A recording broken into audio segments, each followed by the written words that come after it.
First off, I want to thank the brave men and women who work behind the wall. I want to thank them on a national level because their job goes unrecognized. How do they try to turn a guard? Well, correctional officer. Sorry, I apologize. But correctional officer. How you guys doing today? It's Anthony Gangi, host of Tier Talk. Great dialogue we had the other day between myself, Russ Hamilton, and Connie Eileen. It was great. Connie Eileen is really taken off on this channel. She's one of our health administrator experts. She is excellent. And we had a dialogue on the conflicts between medical personnel and custody. And we should have had this dialogue a while ago. It was a great and needed dialogue. But some parts of the conversation went into general concerns between custody and civilian staff. And it was definitely a needed discussion. So I started getting emails back. They were complimenting the show, so I appreciate the compliments.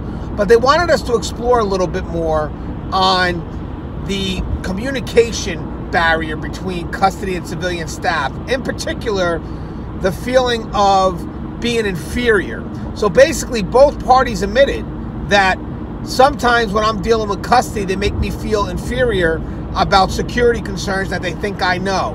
And then custody saying, well, sometimes when I deal with, let's say, civilians, or in this case here, the medical personnel, they make me feel inferior because I don't have a degree and they don't. And they're using the word feel. So I don't know if it's subjective and maybe there's a bias and that when you walk into this conversation, you feel that way, or if it's something that was specifically said that makes you feel that way. Either way, I want to explore this topic, and it's definitely needed because we have a wall. And I think this could be a big part of that wall that has to be taken down. So we come back from our sponsors. I want to talk about this a little bit. Now, guys, if you haven't, the show's Tier Talk. It's for you brave men and women that work that front line. So please subscribe, interact, engage, comment, hit that bell. The bell's going to notify you every time I post a video. I stand by for our sponsor. I wanted to attend a university that had an intelligence program. I wanted to look at problems different. I wanted to increase my critical thinking abilities. AMU offered those avenues to expand. Obtaining your degree as an adult, you're actually paying yourself and investing in yourself. You can't put a dollar on it, it's priceless. It's something that can never be taken away from you. American Military University. Learn from the leader. Hi, my name is Constantine Eileen, and I am the founder of the Civilian Corrections Academy. At the Civilian Corrections Academy, our goal is to help civilian employees build a solid framework for a successful career in corrections. The Civilian Corrections Academy takes a competency-based approach to correctional education. Learning is both instructor-led and collaborative. We combined a wealth of marketplace knowledge and on-the-job training skills. We're focusing on building strong comprehension in the rules, in the inmate culture, and the prison subculture. Join us at the Civilian Corrections Academy, where we are improving prison operations one employee at a time. Thank you guys for listening to our sponsor. You know, I wanted to show the Connie Eileen video because it's just another service she provides. You know, she realized there was a need for civilian training, and bang, she opens up the Civilian Corrections Academy. I think it's great. Thank you, Colleen. Thank you for knowing what the field needs. Hopefully people share this video and more people get to see what it is that you provide. It's great because obviously more training makes it a safe and more secure facility. Now, guys, going back to the dialogue, you know, when I saw these emails coming my way, a lot of it was, I feel that I'm inferior to custody. I feel that I'm inferior to civilian staff. And when you email back and you ask why, what in specific was said to you that makes you feel that way? And I get very honest email, guys. You have to believe me. And when they come back and they say, Gant, it's just a feeling, you know, it's not nothing specific. It's just something I feel, you know, how do I address this? And I'm thinking right off the bat, well, it's nothing specific. It's going to be very hard for you to address. So the best way to do it is first look at yourself. Are you putting a bias on the table because of your own feelings? You know, it's sad to say, speaking from the custody perspective, there's a lot of us that feel that they're trapped in this profession and feel that they can do things better. And I love this profession. And again, I'm always fighting for the recognition we deserve because we deserve that recognition. But it sucks when we ourselves don't feel we deserve it. And sometimes we carry ourselves in a manner that makes us doubt who we are because of the profession that we're in. And I'm sure sometimes when you deal with somebody that you feel may be in a better position, you may come off and feel that they are thinking that you're inferior to them when that's not the case. That could be your own doubt in yourself that's projecting onto that individual. So first thing I would say is feel good about your career. Correctional officer, great career. You do a great service. Never doubt that. So when you walk in with these civilians, make sure that if there is a concern and you feel that they're making you feel inferior, it's specific.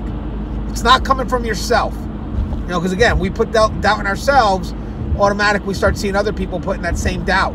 And that may not be the case. So you have to you have to remove that bias. And guys, this is very important because we need to survive.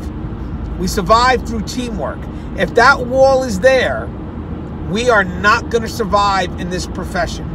I'm going to tell you something. The best ran facilities is the teamwork, where everybody there is helping each other and being constructive in how they help each other.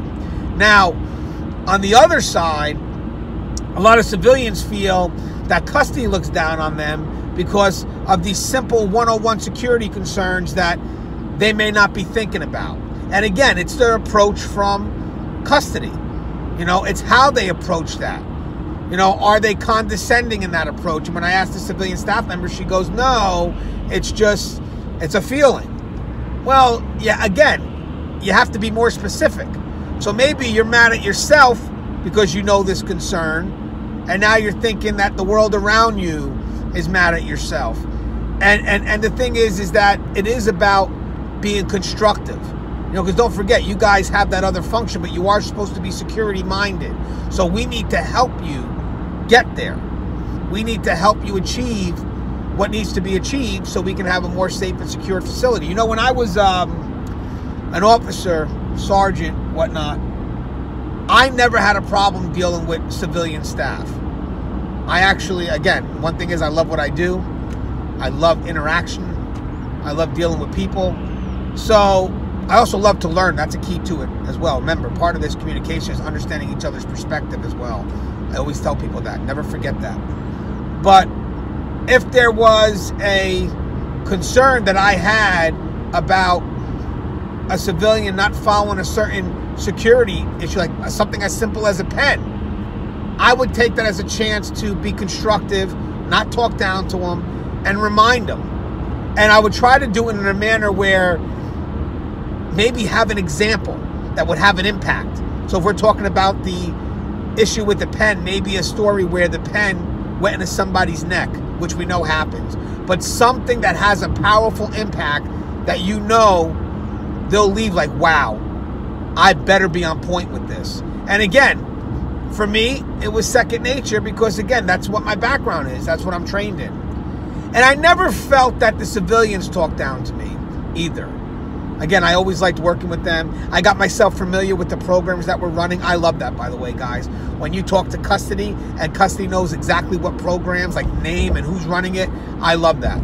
I think that's amazing because they're stepping out and seeing things from the other departments, and it just shows the teamwork and just really good communication. But again, I think part of the problem, and guys, I want us to comment because this is only one part of it. I'm sure there's more, and that's why I need you guys to comment. Could be subjective, could be maybe a bias that we have against them in general that's putting a shadow on our communication, and we need to stop that. Again, it's building a wall. It's a wall that's put right in the middle of us, and we need to eliminate that. But again, if there's something specific, then we can figure out a way to address it. But most likely, if it's specific, it may only be specific to that individual and not necessarily the whole department. And I want to, again, alleviate the biases that we have because we have to work together. If we are divided, the inmates see that, and it's an easy game for them. But I would love your thoughts on this. And later on, we're going to do a show about medical-assisted treatment. I'll have Connie Eileen back on. And thank you guys for your comments because I'm going to use some of those questions for the show we're going to do later today. But as always, guys, the show is Tier Talk. If you haven't, please subscribe, interact, engage, comment, hit that bell. That bell is going to notify you every time I post a video. Stay